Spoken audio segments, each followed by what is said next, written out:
Hello, everyone. Welcome to Multifamily Naked Truth. Not what you think, but this is going to be episode 11.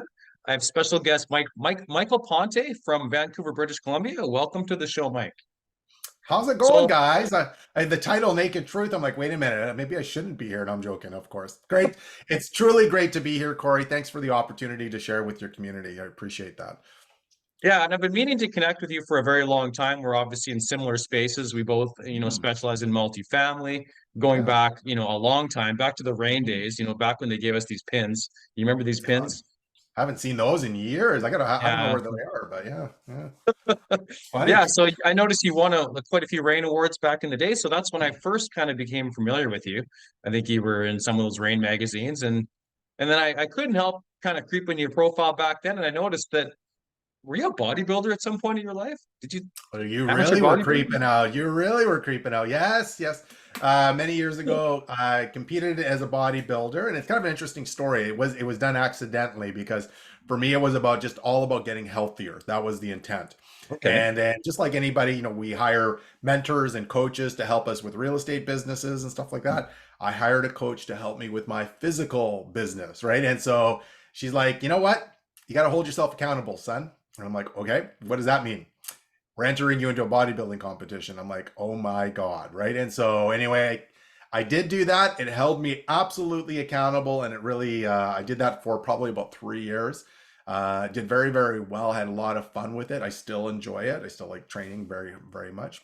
So yeah, that's a hobby. That's one of my hobbies. So it's pretty fun. I don't compete anymore. No, so no little speedos or any of that stuff back in like the good old days. Well, I never did even back then. So. Well, as soon as you mentioned naked, I thought, okay, I have a flashback because I saw the pictures and I remember like you were tanned and you had the really white teeth. I'm thinking, geez, that Mhm. guy's looking pretty good. I imagine we're probably similar vintage, but no, I thought that was it's always interesting to start with the hobbies because there's things you don't know about other people, right? So I always find those Sure.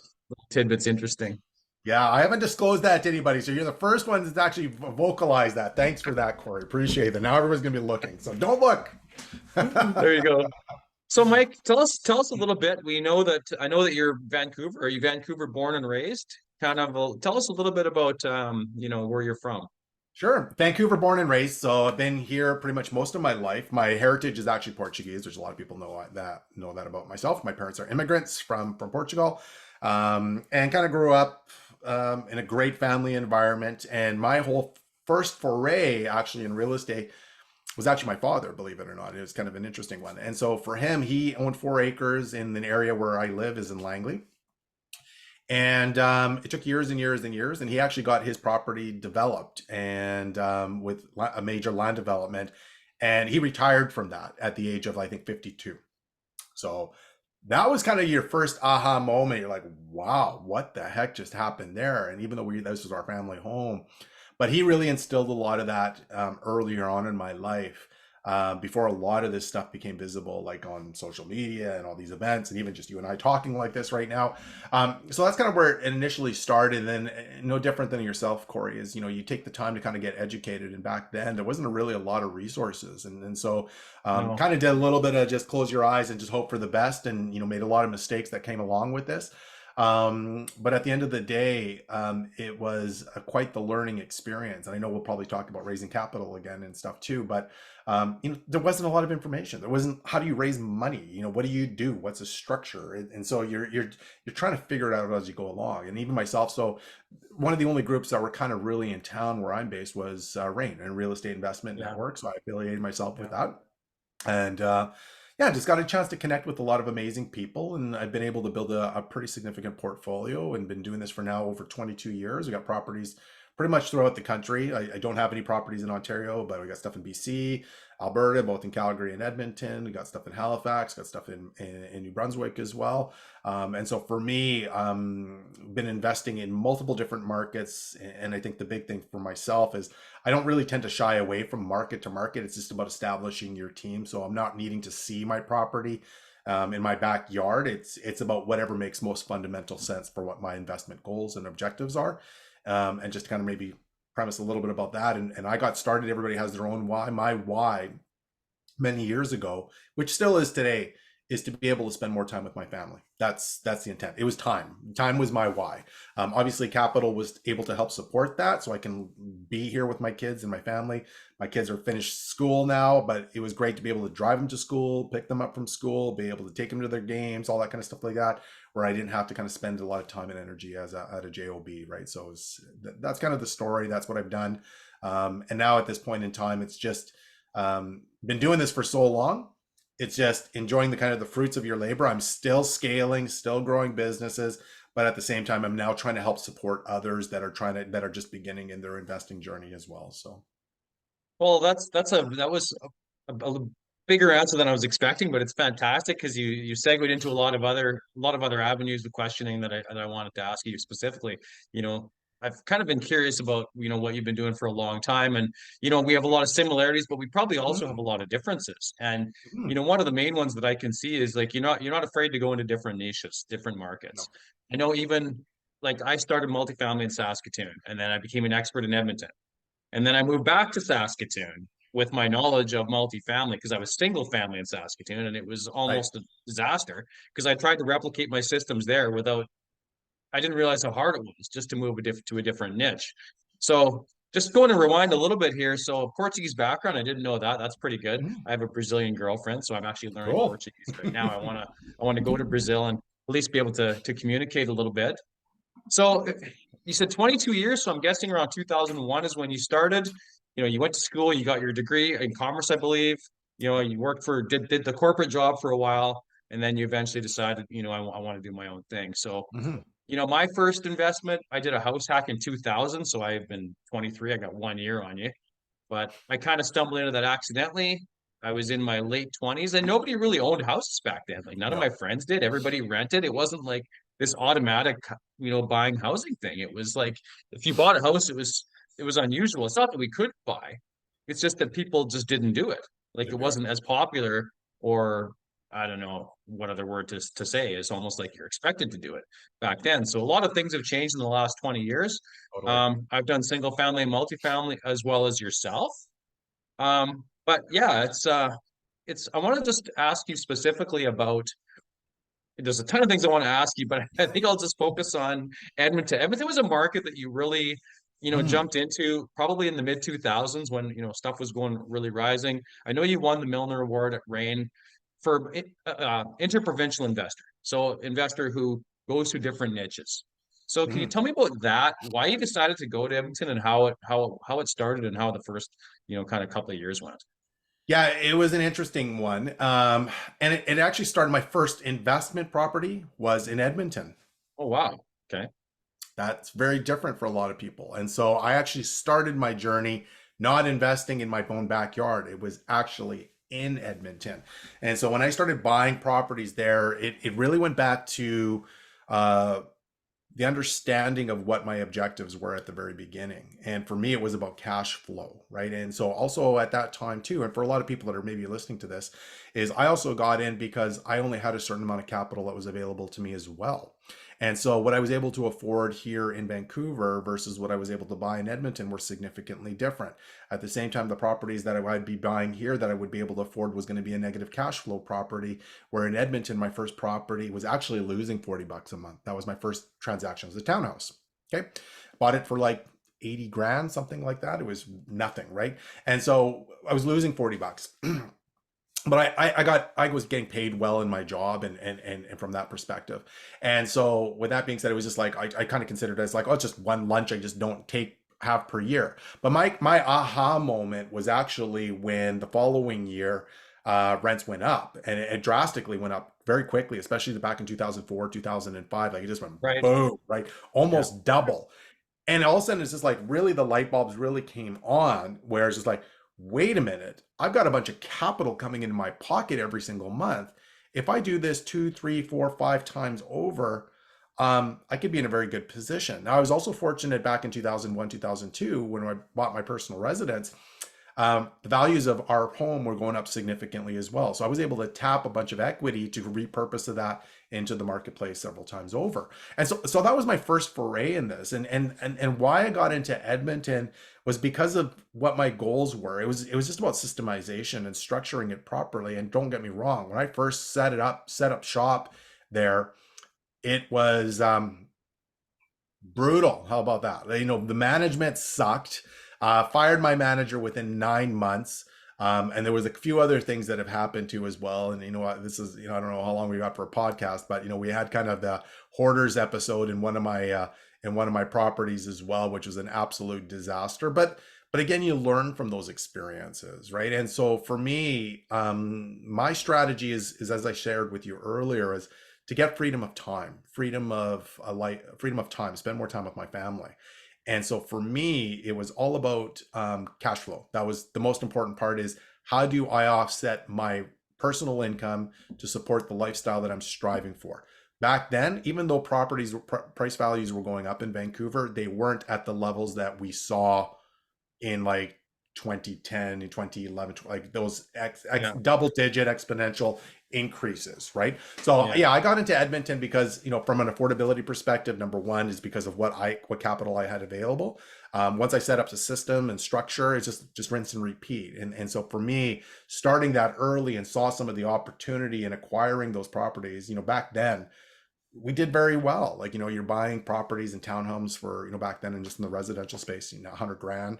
And then, you know, at some point in time at the peak, 220, 230, you know, even in some cases 240. So we did very, very well. And you know, and then obviously times changed and we've gone through a couple of different cycles. And again, part of the learning exercise there. So when you got into multi, I think it was right around the same time I did. I actually did a joint venture with Thomas Byer, you know, a pretty popular Cool. investor at the time. It was Yeah. in 2004, so I co-invested and we basically tripled our money because, you know, in 2007 we had a huge upswing. So I ended up buying apartment buildings in 2008, 2010, 2012, 14, and that's when I really bought, you know, 6 or 8 blocks in the Edmonton area. And I Nice. think you were active at this sort of a similar time, but I remember seeing in those one of the magazines, like you were investing in areas that were tougher, right? They were Totally. areas with upside. Rain had talked about, you know, Queen Mary and Eastwood.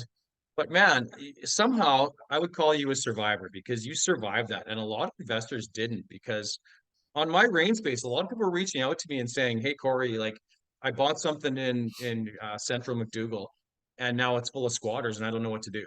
You know, I Yeah. got some bad advice. I bought this building, and I don't know what to do now." And I had two or three or four of these same emails, and I was like, "Oh man, like what's going on?" I knew about those areas because Thomas was active there, but he kind of like warned me, and I'd walk through some of those buildings on those areas, and I was like, "Man, no, I don't think I got the stomach for this." Yeah. But somehow you managed to survive. So, do you want to Yeah. talk And about we how actually you did left those very, very properties again? well. Did you sell them, or We how did that work out? Yeah, you know what? They're tough markets, you know, and part of the Yeah, learning exercise that you go along with it too. You know, back then, Queen Mary Park was not what it is today, to be very honest. It was yeah, completely different. You know, the tenant profile that was back then was not what it is today. So things change, demographics change, market changes. And so you got to be very cognizant of what's going on. They were always very challenging markets, but you know, yeah, some of yeah, them they degraded. And Central McDougall, for example, even Eastwood as well, challenging markets. You know, we're very fortunate though when we were buying in 2009. So, and I don't remember if you recall some of this stuff, but you know, we're back then prices were actually reasonably high before the recession. You know, we're pushing over 100 a door. yeah, And at that point in time, shortly after the 2008 collapse in 2009, 2010, we were full acquisition mode like you would not believe, not just in multifamily, but also in residential. I'm very fortunate, to be honest with you, that most of our value, our net worth is based during that timeline. Is, you know, during those times of turbulence and concern, we were going hard, but the numbers really did make sense. So to kind of go back, we were buying at like 62, 63 a door, right? So we knew that there was like good value, there was good cash flows, good opportunity for income as well. But like you, Cory, it's part of the learning exercise, especially in the multifamily space. You learn how the importance of markets and the areas. You can always change a building, but you can't change the location. And so don't get me wrong. we invested in those markets in Central McDougall and Eastwood and some of those really challenging markets, and we got in at an extremely great price. It was a lot of work. Some of our buildings we flipped and sold, stuff that we were buying for 62, 63 a door. We flipped and sold it for 119, 125 a door. So we did very well in a very short period of time because things started to go back up again shortly after 2010 up till around 2014, somewhere there. The valuation started to increase quite a bit. So like I said, was it tough? How did we survive? We were just very fortunate. I wish I could say it was because I was such an amazing investor and so sophisticated. It's not. It's like we got it very lucky in some cases too. And part of that is the learning exercise. But don't get me wrong. It's not that we didn't have a lot of challenge that comes along with this. We had to deal with problematic tenants. We had to find ways to be creative. Is in the area, we wanted the best quality tenants in that demographic. So that was our focus. And we wanted to make sure that any of the renovations and everything that we did was to attract that quality tenant profile. So we were very, very selective, very picky. And we were very fortunate that it worked out for us in those areas. So yeah, I know, like time wise there. I mean, yeah, if you paid 60, 70 a door, which was kind of a bargain then. So go back a little bit before that. I mean, 2005, 2006, you could buy a building for 50 a door, 60 a door. totally. 2007, they went up to 100, 110, 140 a door when the condo conversion craze hit. That's and correct. Then they kind of settled down to around 100 a door. So, I mean, you bought smart, you bought in tougher areas, but you bought at the right price and you got out when it was high. I have a whole list of appraisals from specifically from Central McDougall, 2014 valuations and 2021 valuations. 2014 valuations are around 125 a door. 2021, they're around 80 a door. Yep. So that's how much it changed. It went down, or maybe 90 or 100 a door, maybe not that much.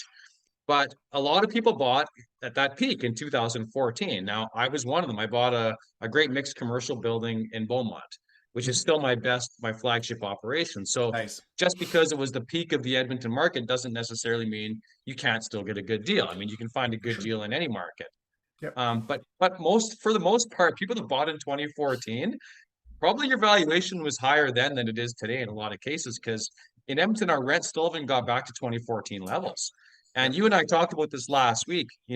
We're now in a point where we're starting to give massive increases to catch up to that 2014 level and eclipse it before the next kind of correction. But, we're already at 9 years into this cycle.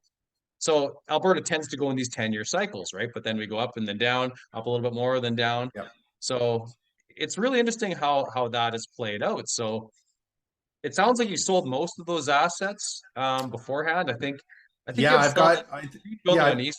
We're seeing that one. I think you might still have that one. I still have that one because we still done very, very well with this. Actually, we're just about to put that up on the market now because, our interest rate on this thing is 1.94% for another 3 years. We've really, part of the strategy is, we are forward looking in this thing. The rents are still pretty good. We got good valuation on this thing, lots of equity. And so we're thinking that this might be the time to actually sell that, even though we've owned it for a very, very long time. That property actually owes us nothing. We refinanced that and actually paid out all the investors back. They're in it for nothing at this point in time. So we've got cash flow still coming out of the property. There's still equity in the property in itself. And so it really doesn't owe us anything. But I think what's happening right now is there's very, very high demand in multifamily, which I'm sure you're well aware of. And a part of that is almost kind of as you referenced in 2014, there's a lot of correlation of what's kind of happening here too, is because rents are going up so drastically right now, people are looking at this with more of a speculative buy because there's the anticipation that, hey, rents are just going to continue to go up, double-digit numbers.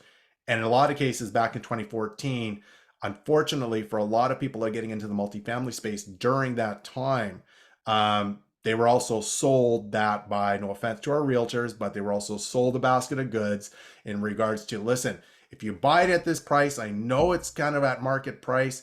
If rents continue to go up at the same levels that we've had for the last year and a half, then by the time a year comes through, 2 years comes through, then your property is going to be worth this.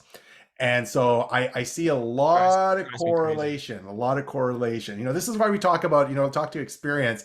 And so for myself, I am not saying, to be very, very clearly, I am not saying we're going to see a downturn in multifamily. This is my 2 cents. I still believe rents are going to go up, but it's driven differently than it was back in 2014. 2014 was really driven to a big oil boom.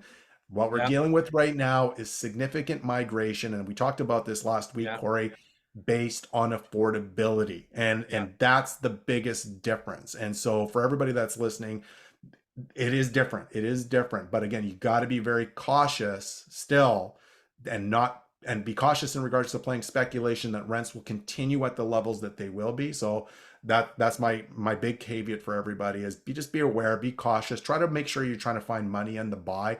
Look for opportunities based on low rents today that you can lift based on current market rents. So again, it's all strategy. Multifamily is all investment strategy, and you just got to think a little bit differently than single family. So yeah. No, this is a lot of great points.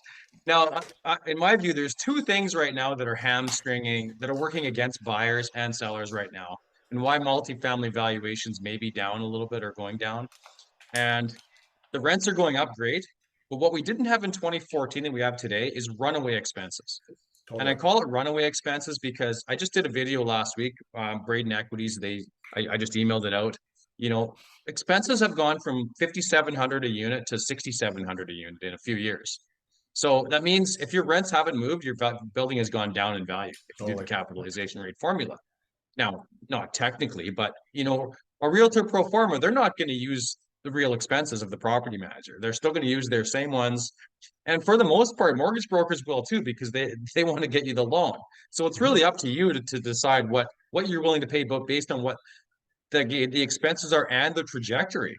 So for example, like insurance, Huge. renovations since the pandemic, Yep. carbon tax on utilities, because in most cases we're paying for the heat. And I know you've talked about, sub-metering and putting the utilities back on the tenants. That's another possibility, which is why I'm looking at townhouses right now. So there's that piece, and there's also the financing piece, because right now, I mean, people are doing 50-year amortizations. They're doing, MLI Select with CMHC. Over 5 years, you're not getting any principal pay down. Mhm. So that used to be a large portion of your return over a 5-10 year period. Now you mentioned Agreed. the Eastwood building. I don't know if you aggressively paid the loan down or what situation you're in with that. But I mean, I've done that on some of my buildings. I've tried to, skip amortizations to pay it down quicker. But a lot of investors that, refinanced or took on heavy debt in 2021, especially when these new products came in, when rates were, you could get a CMHC loan for less than 2%. Well, now I've checked and the bonds are going up like crazy. Your CMHC rate today is 5.25, 5.5%. So I think it's the runaway expenses as well as the increased borrowing costs that are going to. I don't think it. I think multifamily is going to keep going up. I agree with you, but it's not. I don't think it's going to be like 2007. I don't think it's going to go from 100 to 200 a door, like No. like what Ontario did to the Maritimes. Right? There's no way in hell New Brunswick apartment buildings should have went from 100 to 200 a door. It didn't make sense. It went from like 6 cap down to 3 cap.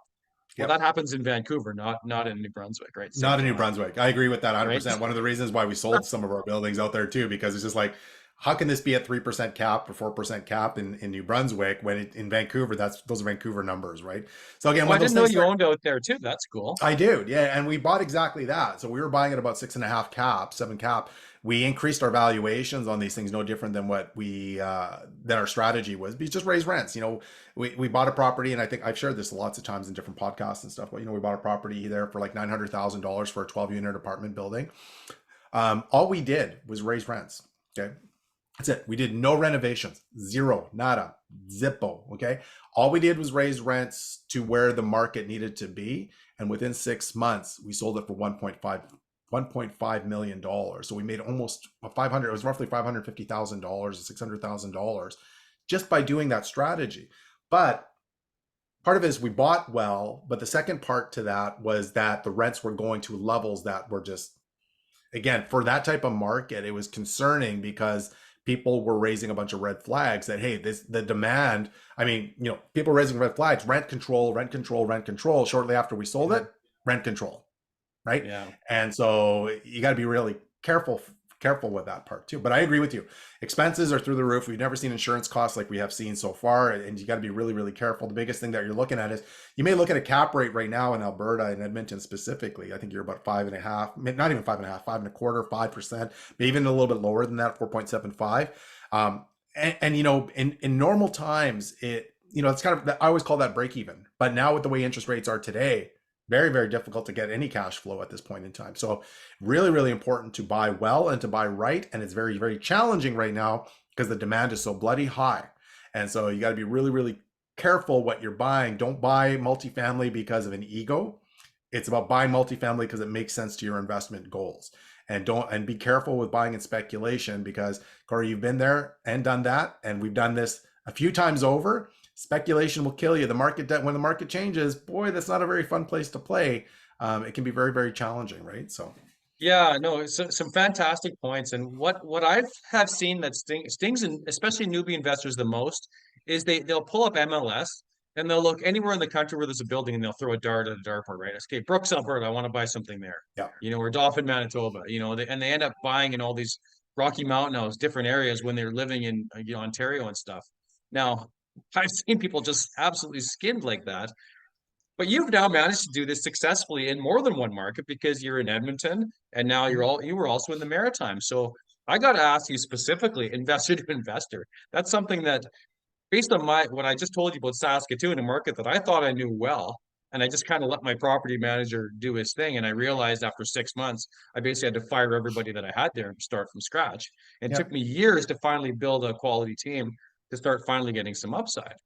So, like, let's take the Maritimes for example. I mean, how do you do that? Like, do you have one point of contact that you just give ultimate control of for that entire portfolio? Do you have to micromanage that on a daily basis? Do you have to do daily, weekly calls to make Mhm. sure everything's done? Like, how do you stay on top of it in a market that you're not physically present at? Totally. Like the building I just shared with you, the one that I just shared, we bought it and sold it. Still to this day, I've never walked through that door. Okay. I've never been in the building ever. Not once. Because I bought it during COVID time, to be honest. Okay. Right. And so with that being said, I want to be very clear. Don't do that. Okay. You need to have some experience before you do that. Okay. Make sure you walk through your properties. So don't, you're listening to this podcast, you're like, Mike did it. Don't follow my lead in this one. Okay. So you should always walk it. We had challenges in getting into the building, but start off with, technology is really amazing right now compared to when we got started years ago, Cory. Like, you've got these fancy dancy little things called phones, and you can do a lot with this, with video walkthroughs, inspections, even what we're doing right now. We're doing it as a podcast, but I can see Cory through video as a Zoom, and so I can actually physically see these individuals. And so for us, no, regardless if I'm there or not, we go through an interview process of our entire investment team. It was very detailed. Like, I look at our property management companies, obviously very crucial in that segment. We interviewed probably a half a dozen individuals, and we narrowed it down to 3. Then we narrowed it down to 2. Then we narrowed it down to 1, and finding that right person. And so once we've accommodated that one individual, now it becomes relationships, and no different than any other business. It's a referral-based business. Do you have recommendations for a lawyer? Do you have recommendations for a realtor? Do you have recommendations from this? And again, no different than, as I shared with the property manager, you interview them and he's part of your investment team. Period. It's just what it is. In this day and age with technology, you have the ability to do this. And I think you nailed it right on the money, is how do you manage that from afar? And in some cases, you've never met these individuals. And it's exactly that. It is a short leash to begin with. And as they prove themselves, the leash gets expanded a little bit further and a little bit further. Now, unfortunately, for one of our property management companies that we dealt with back east, essentially property management, our realtor, we had issues, big issues, probably some of the worst issues I've ever had in the real estate world ever. And it was really due to communication. But unfortunately, we're too far in to the transaction that we just had to kind of proceed accordingly. But again, you're not going to always hit the home run right off the bat. And it's no different if your realtor, your property manager is literally sitting in your backyard. You're going to have challenges as part of your team. I'm sure you have as well. We all have. And it's part of the whole process is you need to expand your team as big as you possibly can. And so the way we managed it and how we manage it today in our entire portfolio is we have weekly calls, period, with every management. It's every Tuesday. In fact, it's today. Okay. I had my calls all this morning. And I have calls with our property management team from location to location to location. And it's just a quick debrief of what's happened for the week. And it's all about managing time as well. I don't want to be sometimes we'll text back and forth through our WhatsApp chat accordingly on some specific things, but we try to save our meeting. We try to save a lot of the stuff from the week for that call. So Yeah. some cases it's really simple. It's like, Any issues, any concerns or anything like that? Nope, fine. It's a 5-minute call. Sometimes we've got vacancies or renovations, then we go over it through some of the details behind there, and we work with the project management tool. We use mondays.com for our platform, so everybody sees it. I can keep everything on track, and constantly be monitoring things to make sure things are always being managed accordingly. But that's how we do it. And like I said, if there's any issues or concerns or whatever the situation is, and when things are starting to slip, and you should be still staying very close. And I was sharing this with an earlier call. Real estate is not a passive business. It is No. not. It is not. And so for whoever's selling that basket of goods needs to stop that and don't think it is. You are in business. Okay. So I don't care if it's a condo or a townhouse, you own a business and you need to treat it as that. And so you need to be involved. You still need to touch and feel it. Yes, you can start to delegate specific things, but you want to make sure that the people that you're working with are doing their job. And so, yeah, you do still need to have those meetings. You still need to have those contacts, and you'll know when there's things that are not working accordingly, and then you have to address that immediately. So Yeah, I have a it's very similar strategy to you. I don't do weekly, but now because I've been with my one property management company so long, I trust them so well. They do all the upgrades, they're fantastic. So like you say, the leash gets a little bit longer, but if you give someone too long a leash, then they can hang themselves, etc. But I mean, you've done this in more than one market, like so now, which would make sense maybe in a couple niches, but if you had like, 10 buildings in 10 different towns, like that's probably too much. I mean, Chris Davies writes about it in his book. He says the most Mhm. successful investors I know, they usually pick one niche and then they just put as many properties in there as they can. And then they become worth their property manager's time, right? They can negotiate better fees, et Mhm. cetera. And then it's easier to scale that way. But at the same time, I mean, with what you just said, you're not limiting yourself to one geographic area No. because, Edmonton, and I'm going to get into joint ventures in a minute here, but Edmonton, we had to survive through Yeah. a god awful period of 2015, 16, even 15 to basically 2021, basically right into COVID Yeah. and beyond. Yeah. Now, the Maritimes weren't affected like that. BC wasn't affected like that. Ontario wasn't affected. So maybe you had some diversity in your investments, but a lot of people, I was hit especially hard because Saskatchewan hit a similar skid, actually even worse, up to 20% vacancy. I was like turning over units, renovating and renting them for less, turning them over, renting them for less, renovating, and that cycle repeated for like Yeah. 3 years. Now it's good because it's a low vacancy market and my buildings are all renovated. So now I'm leading the market in rents. But it was just such a painful process to go through as well as you went through as well. So I want to hear about, in Edmonton specifically, during that 5 years, what was that like? Oh. Having to give incentives, having to do whatever you can to keep your buildings full, and how did you come out of it the other end? Very tough, really tough years, guys. And like I think there's anybody that say it wasn't tough is lying to you because it was really, Yeah, really, really hard. Okay. And you nailed it. It's 2015 to 2019, I think was the worst. And yeah, honestly, been doing this for 20 years. You thought COVID was bad. That was nothing compared to what we had to go through to 2015 to 2019. And for those people that are listening from Alberta, God, we went through it. It was tough. It was really, really hard. Oil industry, really, and the starting point, and I'll just take a step back. Saudi yeah, Arabia opened up the taps. Okay, oil was a flush, and then all of this infrastructure for oil in Alberta was, you got a bunch of environmentalists and stuff like that. That was kind of the only game in town. The provincial government started to yeah, put some things into place for diversification in their industry and their economy. Great, but it still was struggling. We had out migration like you would not believe, so much inventory in the marketplace, very, very challenging. Okay. And so with that being said, wasn't easy. We literally had to stick handle everything that we did. And so part of the exercise that we did as well is we brought a lot of our advertising in house. So now we've got our own advertising section of our business, so we can track tenants. And so now we've got a huge database of tenants in house. And so we know exactly when their leases are coming due. So we're actually communicating them in advance. So we were trying to find ways to keep our vacancy levels at an all-time low by getting in front of them much sooner than what maybe other people were trying to communicate. So we're trying to present ourselves. Say, for example, we had a vacancy coming up where, and we knew 3 months early somebody was going to be looking, their leases were going to come due. We're starting to communicate with them a lot earlier. So with that being said, management was crucial, making sure that we were getting these units filled on a timely basis, trying to be very proactive in understanding when tenants were going to be leaving, if they were going to be leaving.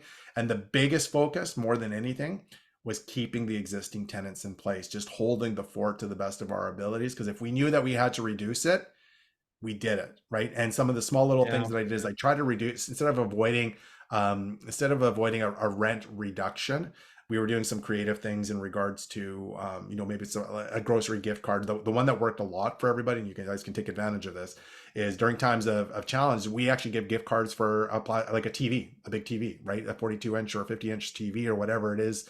For the cost, especially in this type of market, it's $300-400, big deal. So for anyone in Ontario or BC that doesn't know what a rent incentive is, you may find out at some point. And this is what we had to do. Totally. At this time, I am not even kidding. Boardwalk and Main Street were offering 3 free months of rent and no security deposit. And investors like me and Mike and James Canal had to compete with that.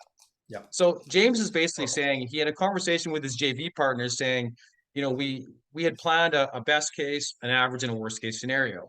What actually played out was far worse than what we possibly could have imagined in the worst case scenario.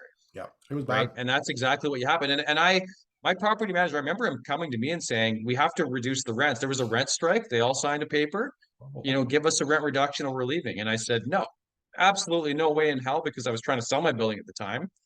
And I ended up turning over most of the building, having to do renovations and rent for less anyway. So I would have been better off that was when I really learned to listen to my property manager. Yeah, it's true. Sometimes you have to reduce rents. It's better than turnover, because if you turn over a unit, you're losing a month's rent plus whatever you have to fix, and you always have to do something. Turnover absolutely kills you. It's not like BC where you can just shovel another warm body in there at double the rent. In a market that has, Edmonton was probably had 10 or 15% vacancy in the areas we were in. You had to do what you had to do to survive. Well, so I here's think the thing, if you plan your business around that, you should be able to survive anything. you nailed it right on the money. Like even times like now with the way rents are going up right now in Edmonton.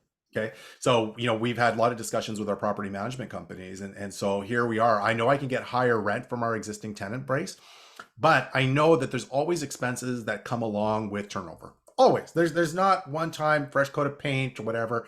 So you got to ask yourself, what is that cost going to be over the next year? Okay. Yeah. So even for our existing tenants, we are not giving full market rents. We're doing some adjustments to this. We may not be doing this, but we want to try to maintain them so we don't have that turnover. So, just be aware of those types of things. Turnover is not a good thing usually. If you're in Ontario, maybe it is a fantastic thing, but in some cases it isn't a great thing, because you got to also understand there are costs associated with this. So you got to ask yourself, is it worth the risk? And is there a really great payback that's going to come from this when they eventually leave? If you're going to be getting, for example, $100, if you can get an extra $100 a month, but you still need to paint the entire unit, you're probably not better off. So, you got to ask yourself, does that make sense or not? Right. So. Yeah. And Terry Peranich always talked about rounder tenants. He bought in Beverly, area in the Black Triangle of Edmonton. And he always said rounder tenants. He wanted the 50, 60-year-old smokers, because those guys just stayed forever and paid their rent on time, did their 5% increase, and never bothered anybody. And I understand it's the opposite strategy, and it's such a backward strategy in Ontario and BC, where your business model depends on kicking tenants out and replacing them. Totally. Like I never understood that, and I know there's strategies, cash for keys, and people sell programs on how to do that and stuff, but to me that concept is just so bizarre. Yeah. Yeah. And they think that people in Alberta, we had our mastermind meeting yesterday. It's kind of funny. People from Ontario, they're just like, I just can't fathom what you guys are saying about rent increases, that you could just raise the rents to levels of just, it's hard for me to even believe that that's real. It's like fantasy land. It's like a unicorn. I'm like, I guess you can understand that. Yeah, but I would charge $2,000 if I could, but everybody would move out. Of course, right? of course. This is how non-rent control works, and how it should work nationwide. If Canada had a vacancy rate of 5% all across the board and no rent control, we wouldn't be in this god-awful mess that we find ourselves in today. Agreed. So it's very different strategies in different parts of the country, right? It depends on where you are. The rules are all different. Like even between Alberta and Saskatchewan, you can get a tenant way easier for non-payment of rent. you can raise rents twice a year with 6 months notice. In Alberta, you can only do it once a year with 3 months notice. So there's a lot of differences even between provinces. Totally. So I want to talk about joint ventures now. So you did a few Sure. deals on your own, you got a track record, Yep. and once people started to trust you a little bit more, you started to attract joint ventures. And so I'm assuming you did some or maybe most of your multis. So tell me how those early JVs were set up Oh, with your that's interesting. investors. So, to be honest with you, first JV was pretty much, really confusing because again, there's not a lot of information that was available. And it started off with just very similar for people that are just getting started, friends and family. That's where I started. My best Yeah, friend asked it, he saw what I was doing. He's like, you own, I can't remember, it was like 5 properties. And that may or may not be a lot for a lot of people in our community, right? But in the general public, owning 5 properties is like, what in the heck's going on, right? And so they wanted to be part of this. They just didn't know how to do it. So my structure really at that time, believe it or not, was not great. And I don't recommend it. But it was like, because again, there was not a lot of understanding based on what a partnership looks like. So I yeah, contributed 50% of the capital and my money partner put 50% of the capital. So we both put capital mutually in together. My split in that arrangement was 65% to me, 35% to them. So it was a 20% spread. I did all the work for 20% of the lift, 20% extra capital, right? It did not take long to realize that this is a crappy deal. And here's the worst part about it. Guess who structured the deal? This guy, because I actually thought that made sense. It didn't make sense. And then all of a sudden things started to kind of change. The more I learned about yeah. it, read about it, then it goes more 50-50 splits.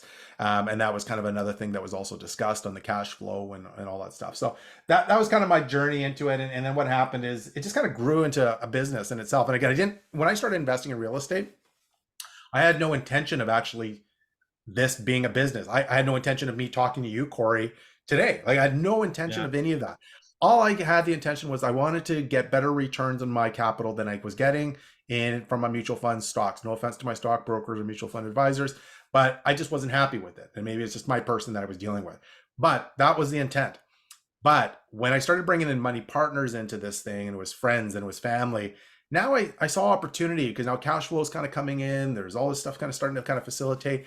And it actually turned into kind of a full-time job. And for me, I'd work my job. And as soon as I got home, have dinner, kiss the kids to bed. And then guess what? My other full-time job started until like 1 o'clock in the morning, which is real estate investing. But I really had some vision that this can work. This can actually come to fruition. And so for a lot of the business that I do, even still today, I raise capital for projects, but these are relationships I've had for decades in a lot of cases. So I'm not really actively raising capital. Don't get me wrong. I'll still take partners if they make sense for me and it makes sense Yeah. for them, but very, very selective on the people that I choose. And the relationships that I've fostered over the several, over the last decade and a half, it's a rinse and repeat model. Once I've done well with my partners, we cash out or we refinance or whatever it is. They don't want their money back. They just take this money and do something else with it. And so that's a wonderful feeling, but it takes time for that to actually happen. And that's just part of experience, right? And so we have our structures in our multifamily. It is a little bit different than what most people are teaching right now, the 50-50 split. Our structure is actually more 65-35 split, which sounds really bizarre. But there's a different model that we kind of teach and bring out with that is actually much more sustainable for those that are wanting to create this as a full-time career. So obviously there's management fees and other sorts of things, but at the end of the day, the way we look at this is it's to sustain the life that I'm trying to accomplish, which is more time with my family. This is a business. I can't wait 5 years to get paid out, if that makes sense. If I'm working today, I need to get paid today based on the things that I've done and that I do each and every single day to make sure that our business is going to be profitable. And with that being said, it's structured in a way that I can do what I need to do each and every single day, still put bread on the table for my family, but at the same time, making sure that our partners are making a good return on their investment. So it is a little bit Yeah, of a I different. mean, you nailed it. Your time is worth something. And when you say 65-35, I'm assuming it's 65 to the investor, 35 to the expert or yourself. And then there's fees on top of that, Correct. right? So like I did something very similar. I did 6 or 7 JVs. I did a 60-40 split. My investors got 60, I got 40, but I wasn't taking any fees. And I'm still working for free today from deals that I did started 10 years ago. So I'm realizing just this is you, or it's like, no. So now the last two, I've done the fee model and management model because you have to, right? And Have to. that's just the way it goes. And people don't necessarily push back on that because now you have the track record, you have the people behind you. I mean, you don't have to call up your old investors and sell them on any deal now. They're investing in you, not the property. You know, You I nailed it. talked to Like, Harlan Dolan about that. He's like, they don't even want to know. He's like, I mhm, just make the decisions and just do things. So yeah, that's the truth. so I want to ask you, I want to make sure I get enough time to ask about mentorship. Now, to learn multifamily, at least for me, I did it through a JV with Thomas, as I mentioned earlier. He was gracious enough to take me under his wing, show me the ropes before I invested and risked my own capital. And I still made some mistakes, even the first two apartment buildings I bought with all my own money, no joint ventures. And plus, I had worked with Thomas. He was helping me out a lot at the time. So you mentioned there was not a lot of, there was almost no education in multifamily. So I think Rain had a course in 2010. I took Thomas's course, but did you have any multifamily training at all before you started buying, or was it all self-taught? Oops, sorry, my camera's just shrinking a little bit. Sorry, I do this camera thing's kind of weird. So, very little experience. It was actually for myself, I got into the real estate world, lots of single family properties. And so this is my belief, especially when you're dealing with different markets and stuff, is I like to dip my toe in the water first before I go all in. So I'm not going to buy, say, for example, in Saskatoon, which I don't have any properties there today.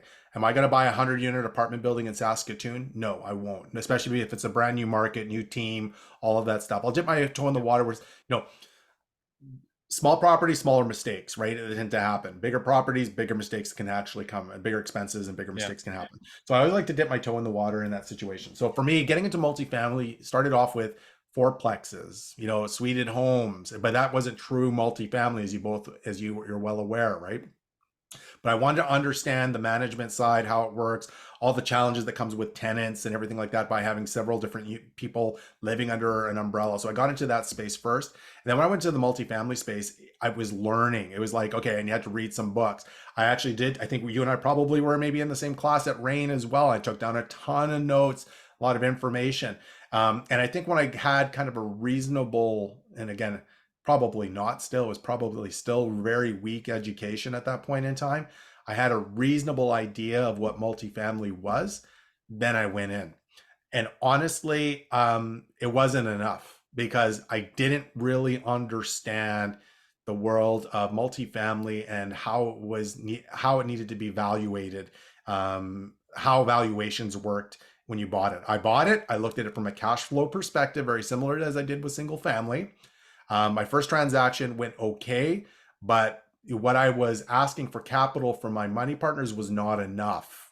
Okay. So that was a little bit of an embarrassing call that I had to make back to them and say, listen, I thought we budgeted enough. We needed more. And it was probably another 15% more in capital. And then I even shortchanged the reserve funds. Again, I teach this a lot. Always have good reserve funds because that was a lesson I learned. Don't make the same mistake Mr. Ponte did. Do that. Right. So my That's a education pretty was two. common one with reserve funds, right? Because Oh God. you want to keep the cash at a minimum to make it the ROI as large as possible at the back end. But yeah, it's absolutely critical to have that number correct when you're going in.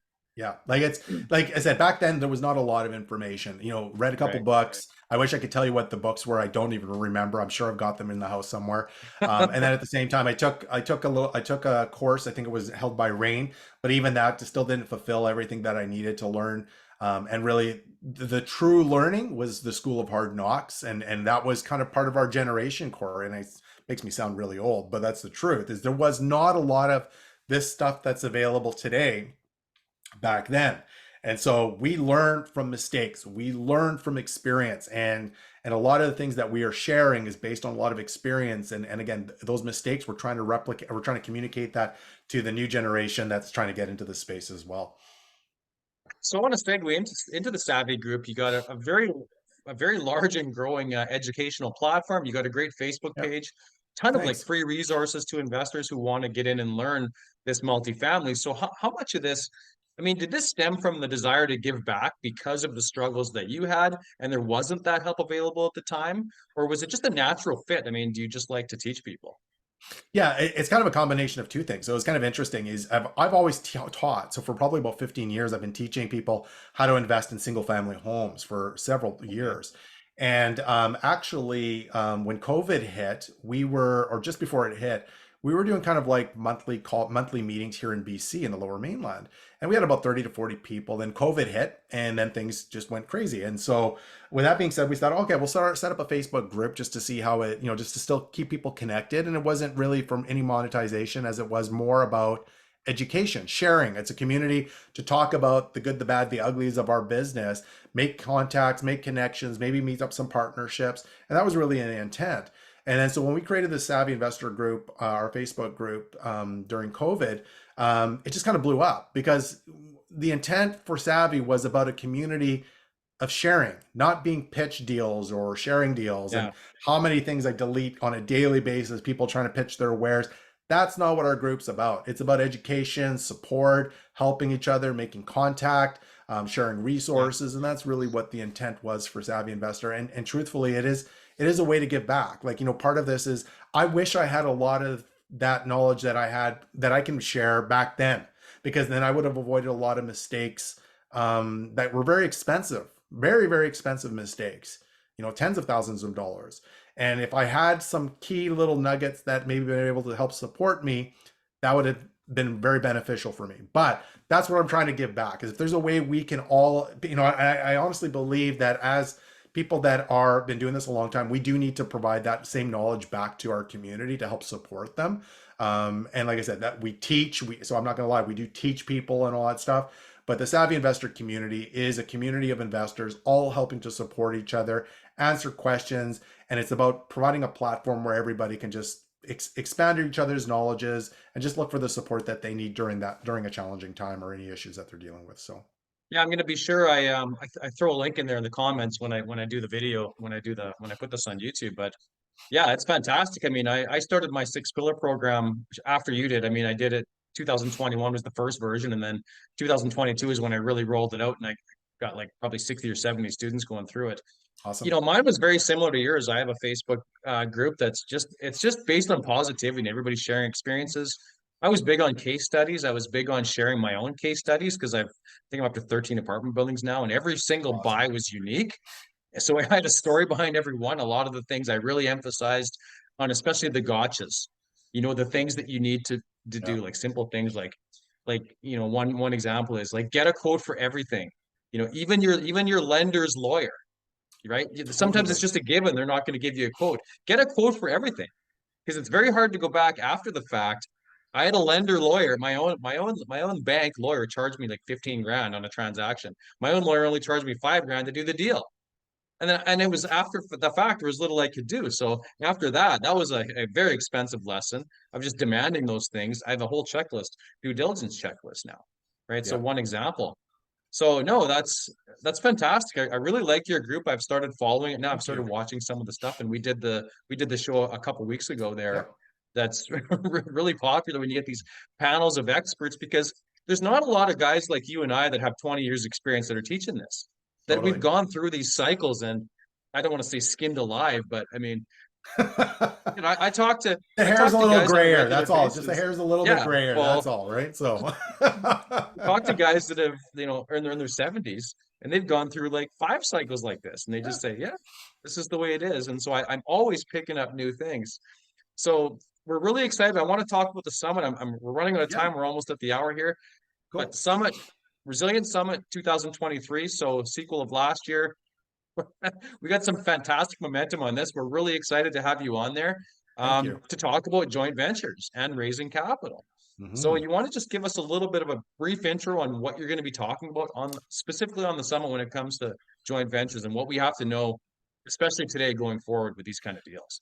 Totally. And we are going to really talk about current reality in our presentation. And I'm going to talk about it from both a money partner perspective as well as a real estate expert perspective, and what you should be looking for from each other. Okay. And so, understanding kind of the rules of engagement is exactly like we were just highlighting as well. There, as Yeah. a real estate expert, we've got roles and responsibilities that we need to do. And if there's costs associated with this, with fees or all that stuff, understand what your real estate experts have to do each and every single day. Now, real estate experts, you have a role and responsibility for your money partner, and you got to make sure you keep the lines of communication. So what we're going to be talking about is how to kind of find each other, where to source these individuals out, what you guys should be looking for quality real estate experts and quality money partners. It's a two-way street for the interview. Okay. And it's not taught a Yeah. lot. You know, some people like, Cory's got $1 million. I need him to be my money partner. Well, maybe I really don't want Cory as my money partner. I got to work with him for the next 5 years. So it's identifying what's really important that everybody should be looking at. What are you actually selling? You referenced this earlier today, is that you're selling yourself, not the deal. But man, people Yeah. really struggle with understanding that. But we'll talk a Yeah. lot more about that. And like I said, it will hopefully provide a lot of clarity for you money partners. I know there's a lot of people got money sitting on the sidelines. We're going to talk about how to find the right money real estate expert for you, and vice versa the other way around. So we all have a very good cordial relationship. Everybody has clear expectations, and hopefully have a good relationship for many years to come. So Yeah, and a lot of sophisticated investors. I mean, just because I syndicate multifamily deals myself, I also invest in other people's deals too. I mean, if someone totally. brings me something that's amazing, and yeah, absolutely, I'll go in on that. But a lot of times, those great deals from those great experts, they're not, sending you messages on Facebook or going on TikTok or doing this kind of thing. No. They're not loud and advertising it. I think as investors, it's up to us to go and actually find those really quality deals. Totally, 100%. And that's what you're hiring these guys for. And that's the expectation of a money partner, is that not only does the person know what they're doing, that goes without saying. Secondly, is what are they bringing to the table that they can't find themselves? And so, as real estate experts, we have to do things differently. We have to be much more sophisticated. This is a business. So, how are you differentiating yourself versus anybody else that's in the industry? What's your shtick? What's your strategy? Yeah. What's your market? What makes you different than the Mike Pontes and the Corys of the world? In regards to what are you bringing to the table that's different? And then at the same time, does that fit with their investment goals or not? If your goals are not in alignment as partners, it's not going to be a very healthy relationship by any means. And that's part of what our discussion is going to be at the summit as well. So Fantastic. So yeah, so you got a lot going on, a lot on your plate. You're last time we talked too, you're raising a bunch of capital right now to go and acquire built more yeah, property. I'm assuming multifamily and other commercial totally. assets. You're still going full board on the education. You have several masterminds and master classes as part of Savvy that Yep. I think you guys should check out. I think you got one on JVs, you got one on multifamily, and I think I can't remember what the third one is, but you got quite a few things going on. Mhm. So what's your main focus for the next year or two? Are you more driving the education piece, or are you more in an education, or you're in a comfortable position where you can do both effectively and they're both Yeah. complementing each other? Yeah, and both effectively. Like I think part of this, and it was actually interesting. We had this discussion yesterday with actually my marketing manager. Believe it or not, it's like, how are you managing both of these at the same time? I'm like, well, first of all, I've been doing the real estate side for a very long time, so the systemization is very. It's just a day in a life, right? Most of it is being managed on its own because we've got the right people. It's all about operations and systemization. So when I have those weekly calls, that's kind of my real main point in contact. In regards to the acquisition side, I get deals constantly flowing in, but most of the time are rejected because they just don't necessarily work. I'm Yeah. not too concerned, and Cory, I'm sure you can appreciate this. I don't need to buy a property every month like I used to back in the days. I don't. I am very selective in the deal. I have no time for deals that don't make any fundamental sense. Did I have an ego back then a little bit? Sure, I did. I'm not going to lie. Probably I did. That is way long gone now. You make a couple mistakes to learn really quickly that when a deal sucks, it sucks for a long time. So it's about finding quality deals. And if there's nothing that's available that makes sense, I'm just not going to buy it. So I'm okay with being patient. Patient money is not a bad thing. And then in regards to the education side, yeah, we're looking to continue to expand it. It's a new world for us too. And at the same time, I see a lot of stuff that's out there that is okay. And so for me, it's about trying to provide the best quality of knowledge, education to help to support the individuals that we possibly can. Our community is an amazing community, and we just want to make sure that we give them the right tools to help support them as they go through this, especially during challenging times like this. It's frustrating. Kudos to both yourself and Elizabeth to hold a Resilience Summit, especially during these challenging times, because there is a lot of challenge. And I think by having a great group of speakers like you've got lined up to help support them is what people need today. And the same thing is, as you start to educate them, that's really what we're trying to accomplish as well. Is just making sure that we provide as much value to our members as we possibly can. So we look to continue to expand it, make it more valuable for our members, and at the same time, everybody having great success in this game called real estate investing. Yeah, and community is so important, you know, having like whether it's the summit or whether it's Savvy, you know, having these communities because it's something like that you and I didn't have back in the day. You know, No. we were Yeah. very much on our own.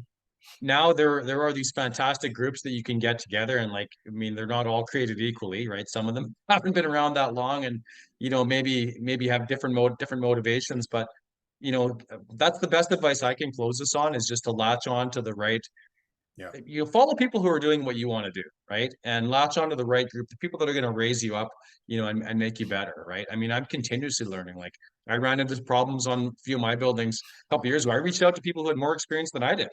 Said, Yeah. Jesus, what do I do about this? And yeah, they help navigate me through that. So never be afraid to ask for help.